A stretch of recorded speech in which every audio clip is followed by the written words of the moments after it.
Hey guys, Joebizz34 back again, and as I promised a very long time ago when I did a Hot Toys review, I think it was the Black Spider-Man. That was the last Hot Toys review I think I did. That was back in the spring before the summer or the early summer.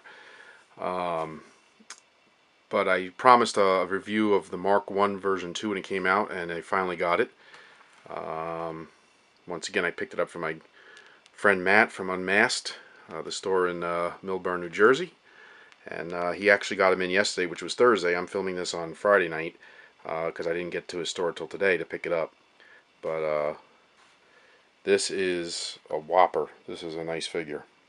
Um, so let's just say that I never owned the first version, so I can't tell you in detail, what exactly is better. I do know from pictures, and I do know from what I've been told that the main thing that they improved, I guess, was the scale. I guess the size of him a little bit. So he's within the right size for Tony Stark's height, compared to the other Iron Man armor and all that, like Mark II and III and all that.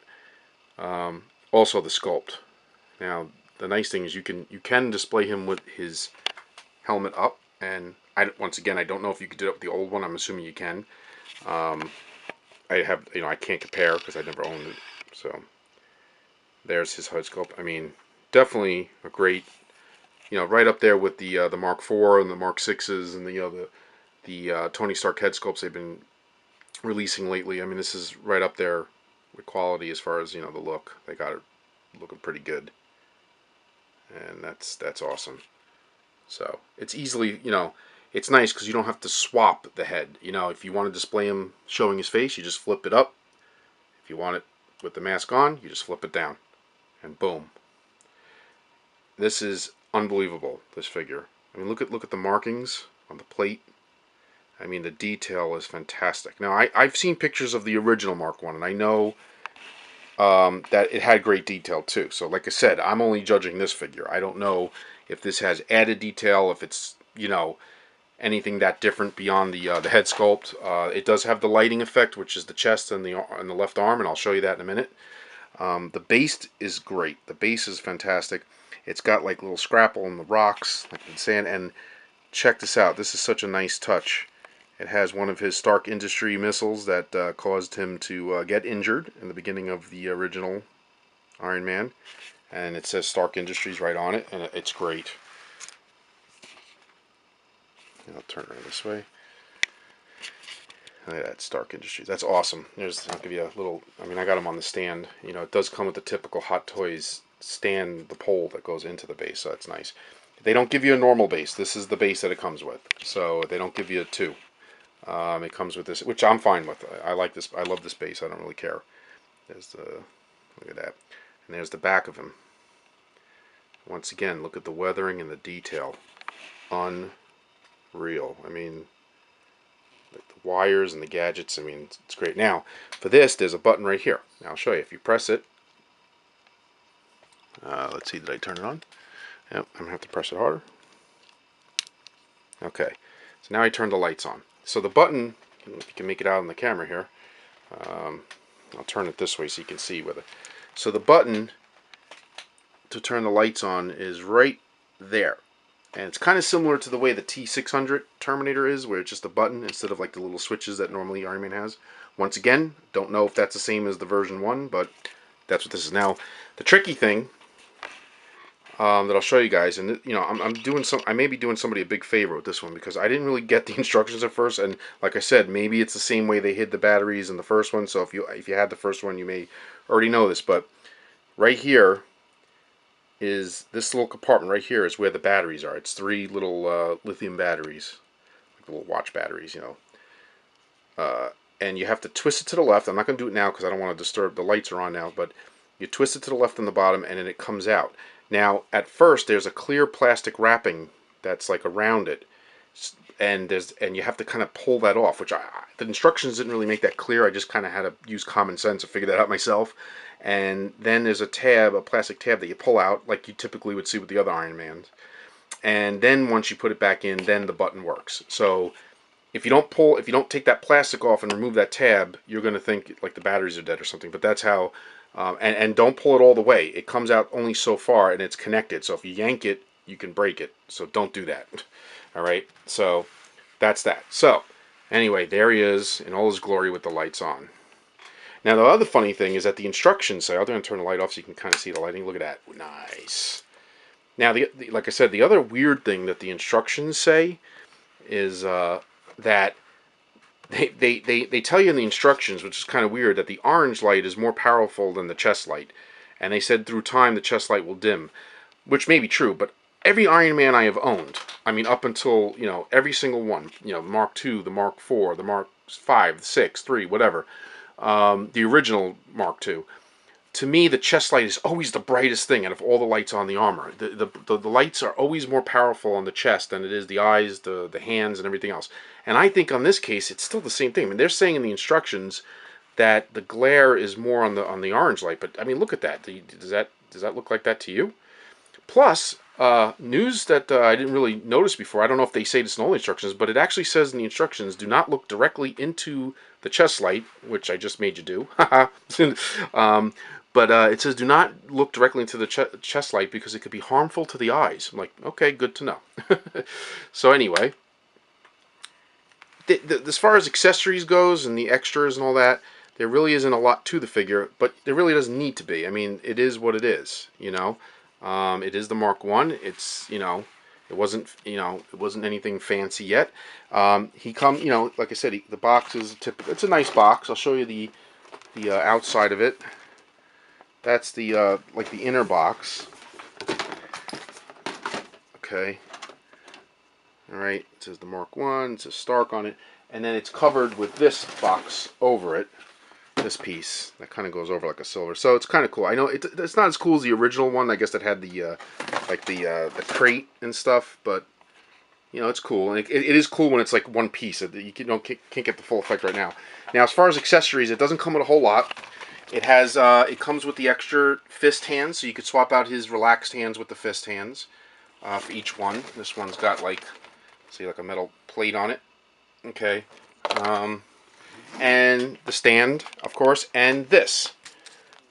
And this is my only negative. I would have given this figure a perfect 10. And Matt from Unmasked actually warned me about this because he displayed his in the store. And he told me that when he put his flame on, the fire on, it didn't really, it was a little heavy. And it caused the arm to kind of like fall.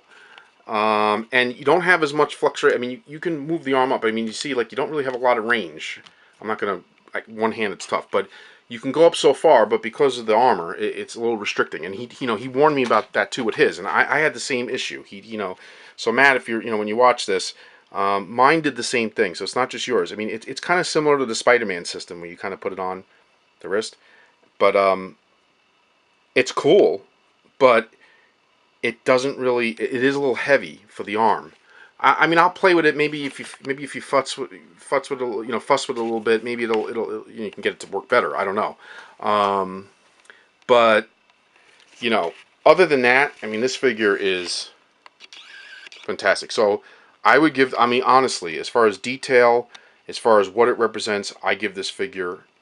I would give it a 9.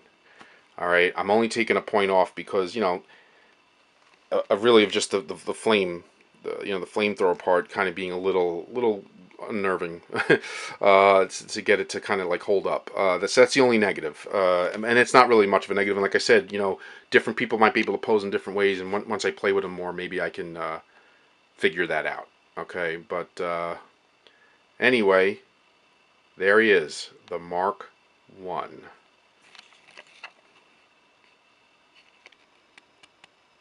So I paused the camera and I put the box back together so you can kind of see what I was talking about now. So it's a really cool box.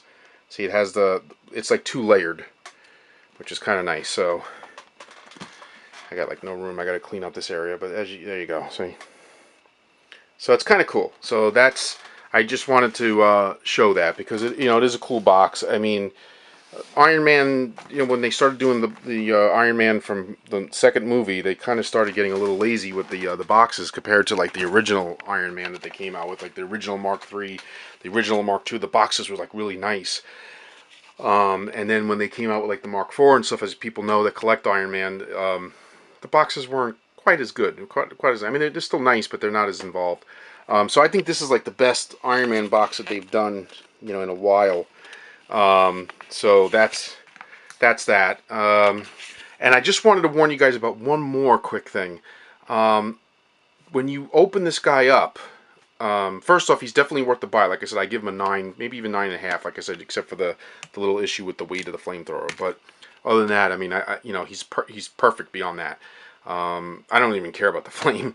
I just love him. Like then his like that's a very epic pose right there. That's his look. That's what started it all.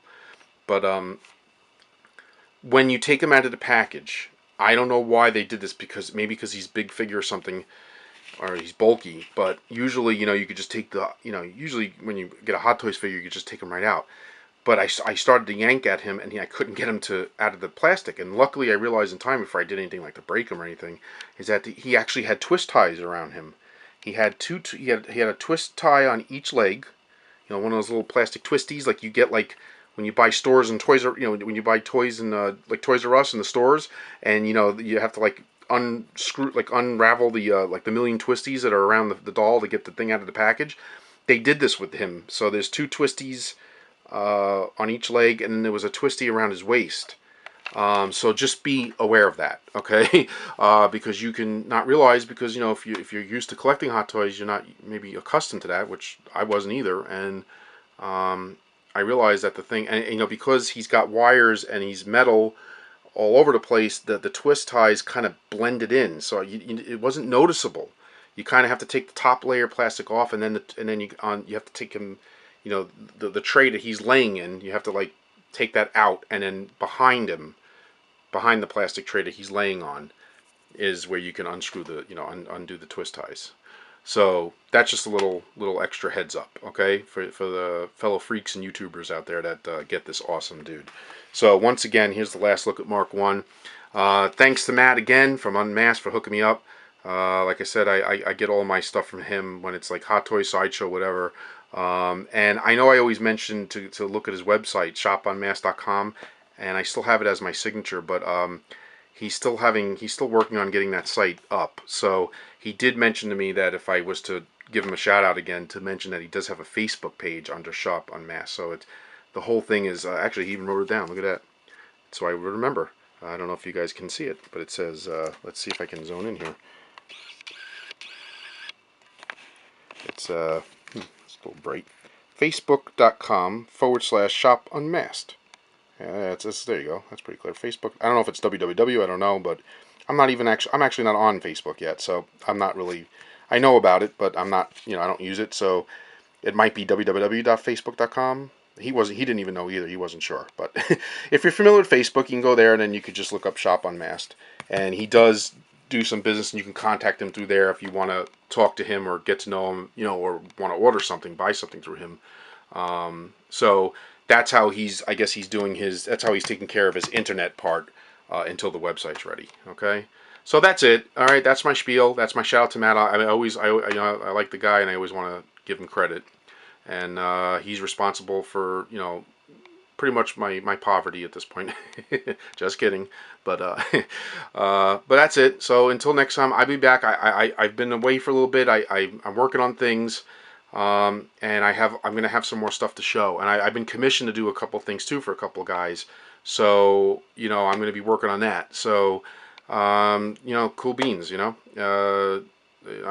doesn't hurt to make a little side money on something you love, and I consider myself lucky, and I know others out there do the same thing, so I know how they feel. So anyway, till next time, peace out. Talk to you guys later.